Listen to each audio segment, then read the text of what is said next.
السلام عليكم ورحمة الله تعالى وبركاته. مرحبا بكم جديد على قناة كويزين مع نار، فيديو جديد ووصفة جديدة. اليوم ان شاء الله غادي نحضر معكم كيكة يومية كتجي اكثر من رائعة بحجم عائلي كما كتلاحظوا. كتجي بحال ما كطالعة ومهوية من الداخل، كتجي ناجحة 100% بواحد الصلصة اللي كتخليها كتجي ولا اروع. كما كتلاحظوا كيفاش كيجي القوام ديالها. وكما العاده ما تنسونوش من الدعم ديالكم، الا كديرلكم واش لقاتكم مزيانه كتحفزني. الا كنتو اول مره كتشوفوا القناه ديالو باقي ما مشتركينش، اشتركوا بالضغط على الزر الاحمر اشتراك ابوني او سبسكرايب مع تفعيل الزر جرس لحدا باش توصلوا بكل ما جديد على القناه. وما نطولش لكم بزاف، ندوز مباشره للوصفه مع طريقه تحضير او فرجه ممتعه.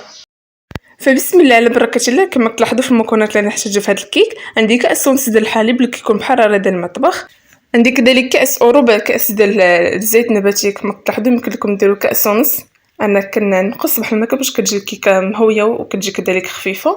كاس ونص ديال السكر سنيده اولا سكر حبيبات كما كتلاحظوا، اللي كيبقى على حسب الذوق ديالكم، يمكن لكم تزيدوا اولا تنقصوا. 4 الحبات ديال البيض اللي كيكونوا بحال هكا كبار، الا كانوا صغار يمكن لكم تستعملوا 5، كيكونوا حتى ما بحراره ديال المطبخ. 3 اكياس ديال خميره الحلويات من فئه 8 غرام، ملعقه كبيره ديال بودره الكاكاو المر، وكذلك 10 القطع ديال الشوكولاته السوداء كما كتلاحظوا. هادو هما المكونات اللي نحتاجو، كذلك قبصه ديال الملح والدقيق اللي كيبقى على حسب الخليط. غادي تلقاو المكونات مكتوبين مضبوطين في صندوق الوصف.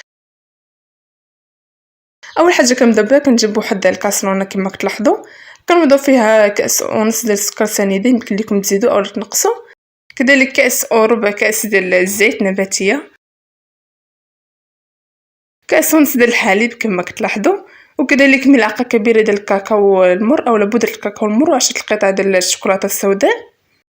وكنخلطوا بحال هكا هاد العناصر مزيان على البارد، وكنديروا هاد الكاسرونه ديالنا على النار اللي كتكون مهيله مع التحريك المستمر حتى كيدوب داك الخليط وكيبداو يغليو لنا بحال هكا دوك العناصر كيندمجوا مع بعضهم. صافي هنا كما كتلاحظوا من بعد ما كيغلي لنا الخليط كنحيدوه من على النار كيصبح على هاد الشكل، وكنخبيه بحال هكا في شي اناء وكنخليه على جنب حتى كيبرد. يمكن لكم تنقصوا واحد الكاس من هاد الصلصه وتخليوه بحال هكا للتزيين. الا نقص بحال هكا كاس كتديروا في واحد الكاسرونه وكتحطوه على النار حتى كيبدا بحال هكا يتقال هذاك الخليط، وكتزيدوا عليه دانيت ديال الشوكولاط. صافي كتخلطوهم وكتزينوا بهم الكيكه ديالكم. انا كاع ما نقصت هذاك الكاس، صافي انا غادي نخليه حتى كيبرد عاد غادي نكمل الكيكه ديالي. كيبرد لينا بحال هكا الخليط كنضيفوا قبصه ديال الملح اللي تعدل الذوق، ضروري منها بحال هكا في الكيكات ولا الحلويات. وكنوضعوا بحال هكا البيض، كنديروا بيضه ببيضه باش حتى الا كانت شي بيضه بحال هكا خاسره كاع ما كتخسر لكم الخليط ديالكم. دابا الحال سخون اغلبيه ديال البيض كيكون بحال هكا خاسر. ندير 4 الحبات ديال البيض كما كتلاحظوا، الا كان صغير تستعملوا 5. يمكن لكم تستعملوا هذا الخليط اولا هاد العناصر في الخلاط الكهربائي، انا هنا استعملت الطراب اليدوي كما كتلاحظوا.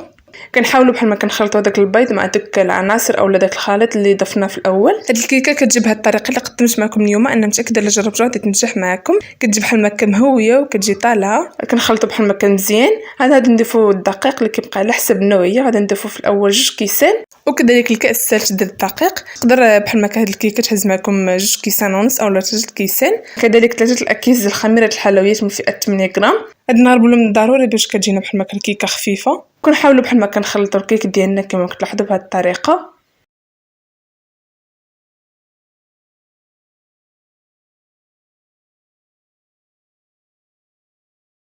هنا كما كتلاحظوا من بعد ما خلطت الكيك ديالي باقي خفيف، غادي نزيد الكاس الثالث ديال الدقيق حتى هو غادي نهرب له بطبيعه الحال. كما قلت لكم من قبل لكم نتوما تهز لكم 2 كيسان ونص اولا 3 كيسان، انا هزت ليا 3 كيسان. صافي غادي نخلطوا بحال هكا مزيان كما كتلاحظوا، كنخلطها مزيان حتى كنحسوا بدوك الحبوبات ديال الدقيق ما بقاوش متكتلين لينا. صافي هنا من بعد ما خلطت الكيكه ديالي مزيان كما كتلاحظوا كيفاش كيجي القوام ديالها، كيجي بحال هكا خيط اللي كاع ما كيتقطع، تجي بحال هكا خفيفه. غادي نجيب القالب ديالي، انا استعملت هذا القالب غادي تلقاو القياس ديالو في صندوق الوصف، اللي دهنته بحال هكا بالزبده، ما رشيتوش بالدقيق، دهنتوها بالزبده. هذا القالب كاع ما كيلصق، كيجيب الكيكه ولا اروع، كتجي بحال هكا منفوخه. يمكن لكم تدهنوه بالزيت عوض الزبده، كيبقى على حسب الرغبه ديالكم. غادي نخوي بحال هكا الخليط ديالي في هذا القالب، غادي ندخلها للفران اللي كيكون بارد على النار اللي كتكون مهيله حتى كطيب هذه الكيكه، وكنهبطها للاسفل هكا تحمر واحد شويه. صافي كنحيدوها. بعد ما دخلنا بحال هكا الكيكه ديالنا للفران باش طيب، غادي ندوزو في هذه المرحله نحضروا الصلصه باش غادي نزينوها من الفوق. كتجي هاد الصلصه رائعه. غادي نحتاجو كاس ديال الحليب و13 قطعه ديال الشوكولاته السوداء وملعقه صغيره ديال المايزينا اولا النشا الذره. نخلطوا بحال هكا هاد العناصر مزيان، نحطوهم على النار اللي كتكون مهيله مع التحريك المستمر حتى كتذوب بحال هكا ديك الشوكولاته وكيبدا يغلي لنا هاد الصلصه كتبدا تغلي. صافي هنا من بعد ما دابت ديك الشوكولاته كما كتلاحظوا غلى لنا هذا الخليط، اولا هاد الصلصه غادي نحطها على جنب حتى كتبرد. كما قلت لكم من قبل يمكن لكم نتوما تسهنوا على هاد المرحله اولا على هاد الصلصه وتنقصوا كاس من داك الخليط وتزيدوا عليه دانيت الشوكولا راه كيجي حتى هو رائع.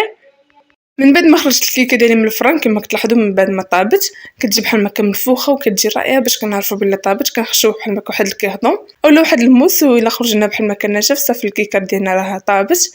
كنتقبها بحال هكا بهذا الشكل كما كتلاحظوا. كنجيب نصف كاس ديال الحليب اللي كيكون بارد والكيكه باقا سخونه وكنسقوها بهذه الطريقه. ضروري الحليب يكون بارد والكيكه سخونه اولا يكون العكس الكيكه بارده والحليب سخون كيبقى على حسب الرغبه ديالكم. نحاولوا بحال ما كنسقوها مزيان بدا نصف كاس ديال الحليب.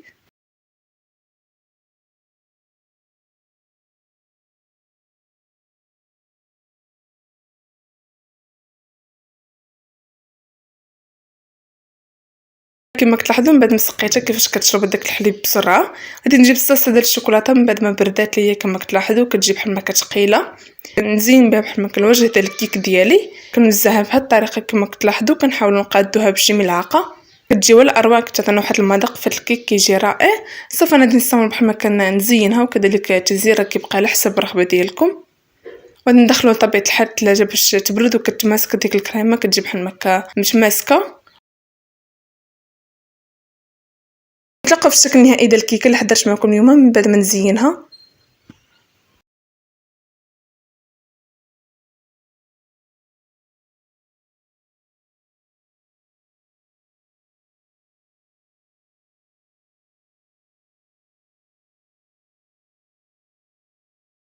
بعد ما خرجت الكيكه ديالي من الثلاجه كما كتلاحظوا زينتها بشعريه ديال الشوكولاته اولا فيرميسيل وكذلك بدل الحبيبات ديال الشوكولاته. كما كتلاحظوا ان التزيين راه كيبقى على حسب الرغبه ديالكم. كنتم تزينوها باي حاجه عندكم بجوز الهند اولا اي حاجه كتفضلوا نتوما.